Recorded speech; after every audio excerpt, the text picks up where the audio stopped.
Hello, I'm Genkin, and this is Good Enough with Genkin. Uh, have you ever had a problem where you're trying to make a bright metallic finish for your cosplay or your automobile, and it just looks kind of dull and gray?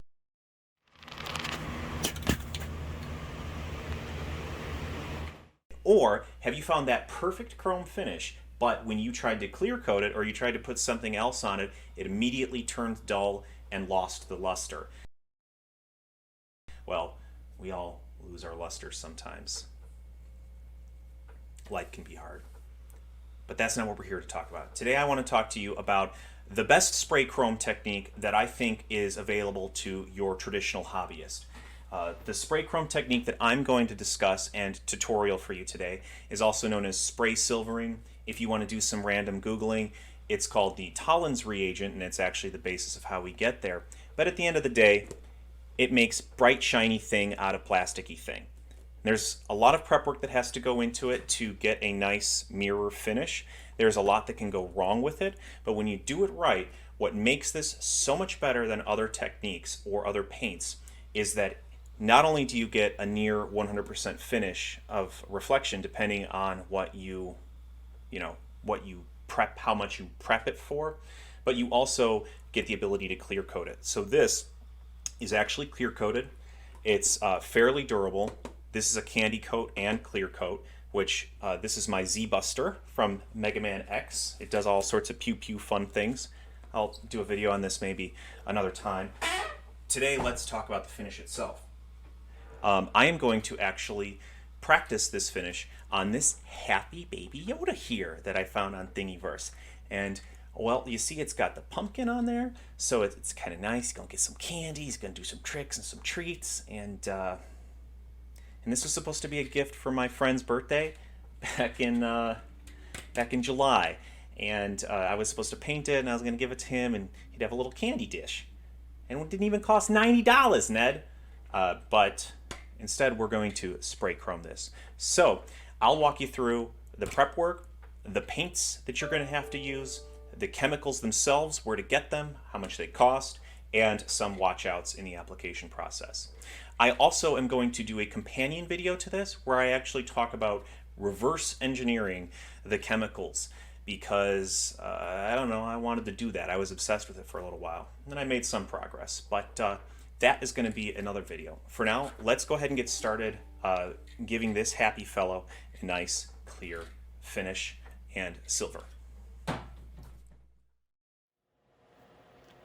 Okay, so we've got most of the things laid out that we're going to need for this project. For starters, we need something to paint, and I've got this Grogu here. In order to get a bright chrome finish on the thing you are trying to paint, it's important to have as clear and bright of a finish before applying the silvering to it that you can. So you see here I've already clear coated this once. It's not the most reflective thing ever. I haven't sanded down the layer lines. This wasn't a perfect 3D print. This is for demonstration purposes. I think if we add another layer of clear on here and we do the silver process, it's going to look awesome. You're going to get the idea. So how do we get that awesome bright finish? Well, we need to use an automotive clear coat or a 2K clear coat, a 2-part clear coat. This is not the stuff that comes out of a rattle can. I'm sure there are solutions to get a nice finish using a rattle can, but this gives you repeatable, dependable results. Now, this is professional grade painting supplies, but with that said, it's not that expensive. This was about $68, I think, for the gallon here. I think it's $100 with the quart of activator, and then this is the reducer that we use to thin the paint. That's another $20 or so. So using this stuff is something that you're going to mix right before you start to paint it. So we've got these mixing cups so that we can get the right ratios on them. I got these off Amazon. You can get like 100 of them for $20 or $30. It's more than I wanted, but trust me, I tried using solo cups, and just having the measurement on here is great. It blends the line of being disposable because painting is a mess while also still giving the information that I need. Okay, so we use the 2K clear coat. But there's another side to this that's important for this particular finish. What we're dealing with for the spray silvering technique is a lot of interesting chemicals. We're dealing with silver nitrate, we're dealing with ammonia, we're dealing with stannous chloride dihydrate, we're dealing with all other sorts of proprietary things that I haven't quite figured out yet in here. But the point being is all of these chemicals, depending on what type of paint you're preparing your material with, or even if it's an unpainted plastic, you might have some interactions and it could maybe reactivate the clear coat. These 2K urethanes, they are very inert once you are cured, and they cure in 2 days. So you are in a pretty good spot there. So how are we going to spray this? Well, I use these two most of the time. In fact, I use this little detail spray gun about 95% of the time. I got this off of Amazon. It is called an HVLP touch-up gun or a detail gun. It is about 30 bucks, I believe, and it connects to an air compressor. And this is just, it's great. It's not as big as those larger ones for car bodies. If I'm trying to do finer details or smaller objects, I'll still use the airbrush here. And this is also a cheap airbrush off of Amazon, maybe $30. And these are both going to be connected directly to my air compressor. Now I have a $130 Harbor Freight air compressor, which at the time I thought was, more or less a premium air compressor, and it's not. It's not like the biggest air compressor you can buy, but this is a basement, and I don't want a huge air compressor. You can get away with using those smaller air compressors in the $50 range, the little hot dog ones or the little pancake air compressors, and that'll do just fine if you're doing cosplay work and not any big items like painting a car. Don't get scared about going the HVLP route, and then you go buy a $300 airbrush system, and it can only drive an airbrush because these take such small air volumes. You can get a fitting to connect this to your HVLP. You can get a pressure regulator. You could do that just fine with the air compressor, and you can also bust out these bigger boys and use them for more larger kind of bulk work. You need to have an organic vapor respirator. This is something that I didn't know when I first started painting, but you can get these, N95 masks, P95, P100s, and you think, oh my God, they block 100% of the particles. Well, that's not going to block any of the harmful chemicals that come from painting, and that might be why, if you've ever tried wearing one and you still could smell the bad, that's what was going on. Now this is a 3M60923. I think this is good for, it's like a P95 or it says here on the side what it's good for. So it's P100. This OV here means organic vapor. That's the big one that we want to have. And then these are other chemicals that it'll block out. And this one has some acid protection as well. Okay, so the chemicals themselves. This is what I've got here. These are all from the company called Angel Gilding. We take this wetting agent, and what this is designed to do is help the materials stick better to our Baby Yoda. Without it, the finish of the silver would come out splotchy, it would come out uneven, and when we start to do it, you'll see what I mean. Then we need to sensitize it with this silver sensitizer, and what this is it is a mixture of tin and a solution. I believe this particular one is stannous fluoride. And this one, this is what you would apply after your wetting agent. So you're trying to get this to stick using this. This is, I think, $26 for this larger one, 250 milliliters. This is about $25 for this 125, but you can get the much smaller version for only about $16 from Angel Gilding. And trust me, that smaller one is going to do just fine. Store this in the refrigerator. And then we have the actual bad boys over here. This is our silver solution, parts A and B. It's actually a two-part mixture. This kit itself, the size here is 120 milliliters of each bottle. And that's their cheapest kit, and that's about $112 the last time I checked. That will cover actually a surprisingly large amount of material, depending on how experienced you are with this technique. I would say be prepared to blow through a bottle learning this stuff, and then the next time you'll be better at the correct mixtures. because this is a two-part mixture, we need to have a spray gun that can actually deposit parts A and B in equal amounts directly on the object that we're trying to paint. So what this is, I wish I could see the label here, but I bought this. It is actually for carpet cleaning. It's like a 2-bottle carpet cleaning solution. Magic Carpet, I think, is a name that's coming to mind, but it's about $30, and I have tried much more expensive application methods. I have tried making my own application methods by combining 2 airbrushes into one, by mixing 2 of those pump bottles from the hardware store and combining the nozzles together. This continues to be the best, easiest result. You can replace it if you gunk it up too much, which can and will happen with the silver if you don't clean this thoroughly. And let's be honest, who cleans anything thoroughly, am I right? So that's another 30 bucks. So this is what we need. This is what we're going to work with, and I think we are going to hopefully get a success here.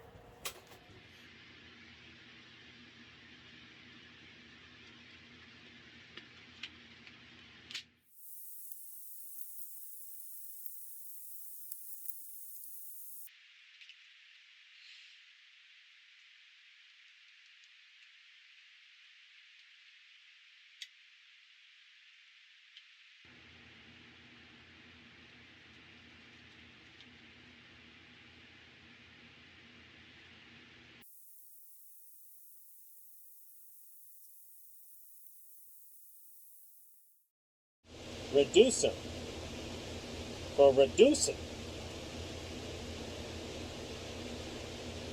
Cap for capping.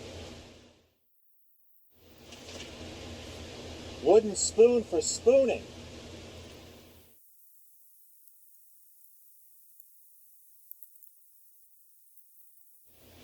Consider cleaning out your paint guns.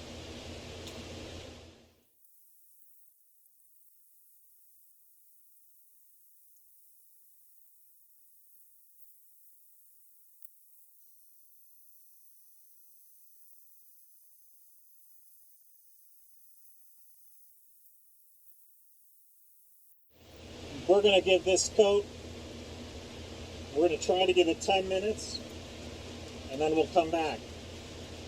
I like to take whatever paint's left in my cup, pour it back in the mixing cup, because I don't like these things clogging. And then I'll take some lacquer thinner, and I'm just going to spray it out a little bit. That should kind of clean it out.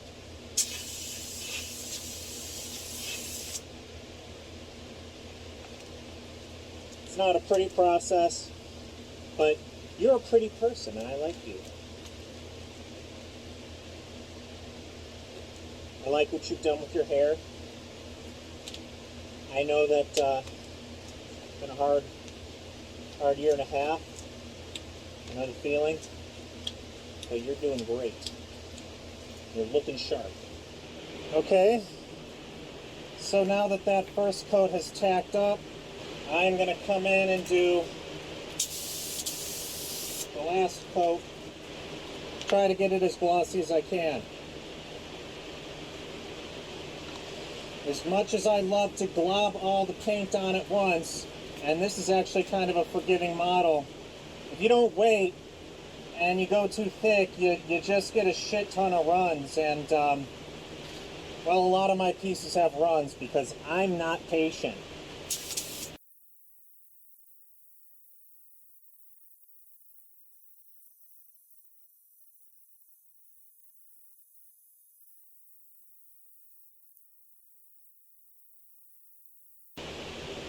You know, the thing about this paint is you don't really use all that much. And you can still get a nice finish. Like I mixed in 2 ounces of paint, and so I had about maybe 2.5, 3 ounces, and I've got half of it left. But I tend to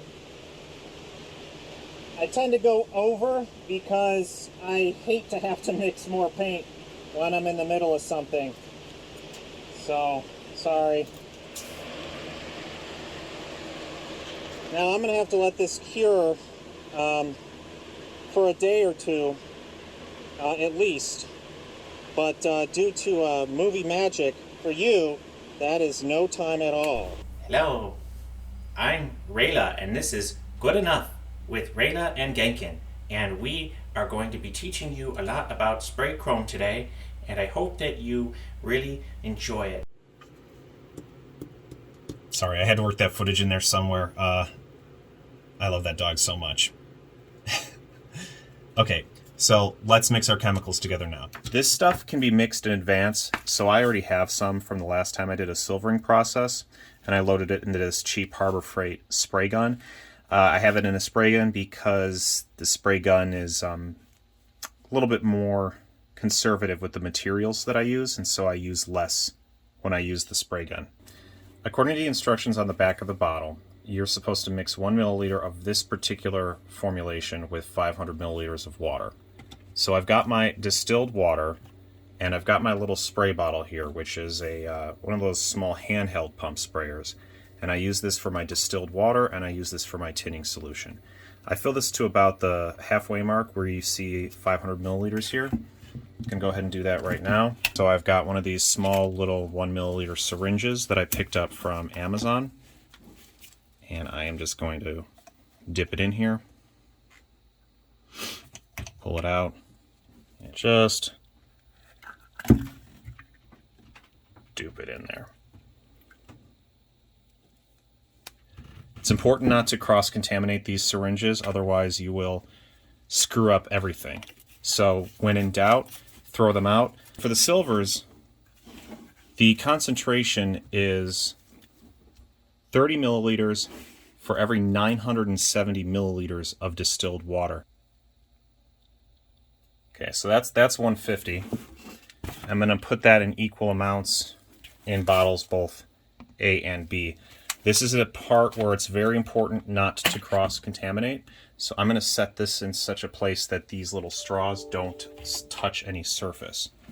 And I'm going to be careful to pour 150 milliliters in here. And now do the same for solution B. And so now I have about 4.6 milliliters that I know I need to add to this to get the right ratio. Let's call that 5. Now I usually use these medicine cups because, well, they typically have a grade that's small enough to fit my needs. You can use a syringe to be more precise. I like to live dangerously, so I'm going to measure this out to about 5 milliliters, as exact as I can do, making sure this is solution A, and I'm putting it in my solution A bucket here. Now I'm going to take my B and again measure out 5 milliliters and pour that in there. So we're going to put A into A and B into B, and I'm going to swirl this a bit, and that should be ready to spray. For rinsing, I have a bottle full of additional distilled water. We have to rinse in between every step. So I'm going to start by rinsing this with water. You can see what an unwetted surface looks like here. Just dots of water. But once I hit it with this wetting agent,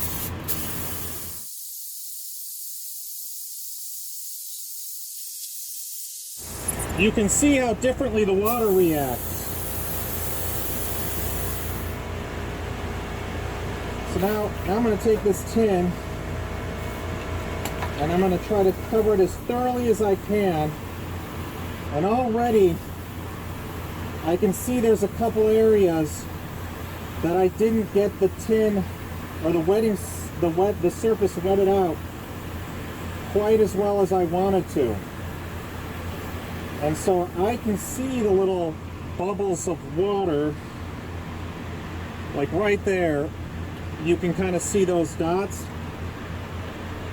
This isn't going to work right there, so I'm going to hit this with the wetting agent again. And to be honest with you, the way that the water's beating up on this, I'm not certain this is going to work so well. So I'm going to cut my losses here. I'm going to rinse this thoroughly in the sink with Dawn dish soap, and then I'm going to do the whole thing over again. I debated editing this out, but I feel like it's important to see the mistakes that can be made with this. So when I went to spray coat this, it was the fresh paint that had sat there and cured. But if you've ever handled it, or if you've got dust on it, you need to clean it out. And the easiest way to do that is to take, you can use tap water for this, but to take some Dawn dish soap, just the regular stuff. I just dab a little bit on here so I get it in there. I get my hands wet, and I'll sort of lather it in like I'm washing my bottom.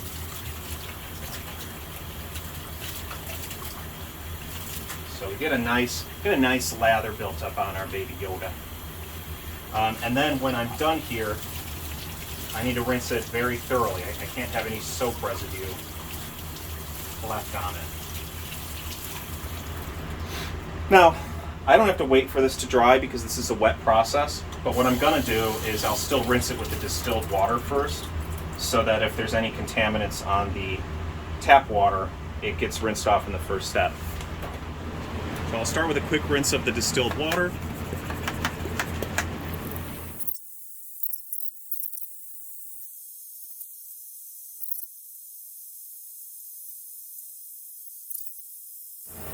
Now you want to make sure that you're taking advantage of the wetting agent to get this as thoroughly as you can, and everything eventually kind of drifts off. So if you start from the top, you sort of let it cascade down, and that just helps you get a more even surface.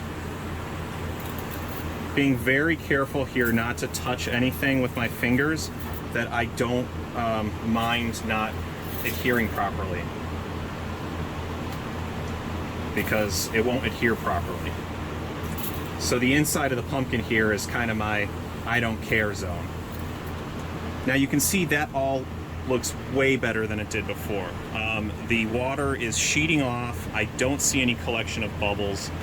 I think this is going to actually work now way better than it did before.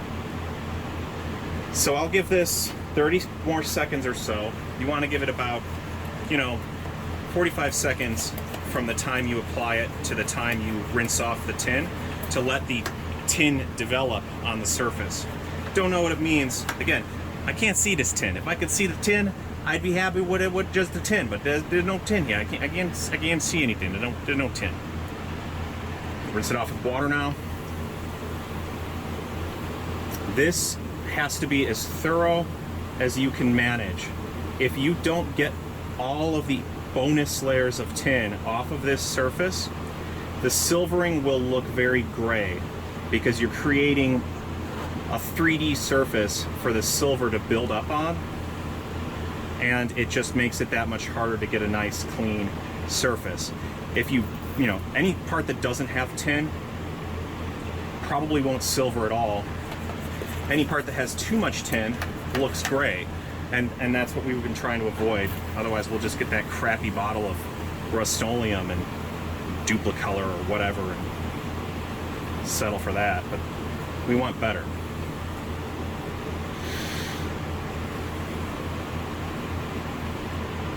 Alright, so I'm going to call that rinse. Now I'm going to take this solution here and we just spray it on, and hopefully we get some magic. So when this is happening, what's going on is you are reducing elemental silver onto your surface. So the chemicals that are part of this whole shebang leave out in the chemical reaction, and you're left with this really cool result. And it happens almost instantaneously if you've done it right. And I just think it's so freaking cool. So I don't know if I'll be able to get inside the pumpkin because I kind of made it my no man's land, but I'll try again. So ideally you want to spray it on give it a minute, not a minute, I'm sorry, give it a few seconds for the silver to develop. Take a peek at where you're at, and then spray it again. You can overspray this, so if I kept going, what I'll eventually see is this really bright finish. We'll start to do that modeling that I talked about, that kind of gray dull, and that's called silver burn in this process. So this is pretty cool. When we're happy with the result, and I'm pretty happy with this result. It's so cool. I always get sick of preparing my stuff. I never get sick of the final product. So I'm gonna hit this again with some distilled water. And this finish, in theory, is durable as a microscopic layer of silver. I mean, we're only talking in the realm of atoms here. We're not talking, like, this isn't like electroplating where you can build up a thick surface. This is an extremely thin surface, and so if I was to rub my finger on this, if I'm lucky, it'll stay on, and if I'm not, probably because of, you know, insufficient tinning, it'll just wipe right off. So rather than hate my life, what I tend to do is I tend to be gentle with this. I tend to let it dry, and then I will hit it with the clear coat, and any areas where I did a substandard job, you'll hopefully get the result of the clear coat protecting it, kind of forming a sheet. It's not perfect, but it's good enough.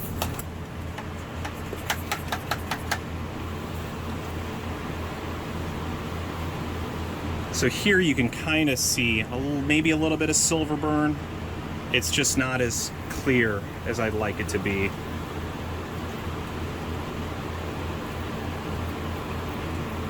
I still think this is pretty darn cool. All right, so you can kind of help it to dry a little bit, but I usually just let it wait. And you can see down here, this is a great example of what happens to a surface that's not perfectly reflective, that doesn't have that nice bright clear coat. So you see this looks like polished metal, and this more looks like rough sandblasted metal. It's because I didn't really get down here to prime it well enough. I didn't clear it well enough. It still will get the silver, which you got there, and I think you can use this for some really fun textures and some really fun ideas. So the interesting thing about the silver finish is you notice it has this yellow haze here, and that's an optical property of silver itself, and it's not really an optical property of chrome or other metals. So in order to make this look more like chrome when it's clear coated, which is, you know, going to form an optical layer over it, we actually do need to dye our clear coat with a little bit of violet. Now this is sold by Angel Gilding themselves, and I like it well enough. I put one little drop, or sometimes even less, into my clear coat, and then when I start to spray over this, the blues that are in the purple start to counteract the yellows that are in the silver, and it looks more like the chrome look, the blue metal that we want to have. Hey, thanks for sticking with me this far. This is the final product after I had clear coated the outer silver and then also did a little candy coat clear on the pumpkin. I'll show you guys in a different video how to do all this, but this video is really running long. So I really hope that you like this. I am going to put up some photos after of some of the shots after I've done some dry brushing to try to, you know, add some contrast into this. Really happy you stopped by. Please leave some comments, subscribe if you can, like the video. I'd love to know what kind of questions or comments you have on this process. I have a lot of other painting techniques that I'd like to share, but I also have a lot of other, you know, electronics, Arduino, 3D modeling, machining, all sorts of wacky crap that I've dove into. So I'm not an expert on any of these things, but I want to make these types of processes more accessible and get your imagination going. So again, please subscribe, Thank you for watching my video, and I hope to see you next time.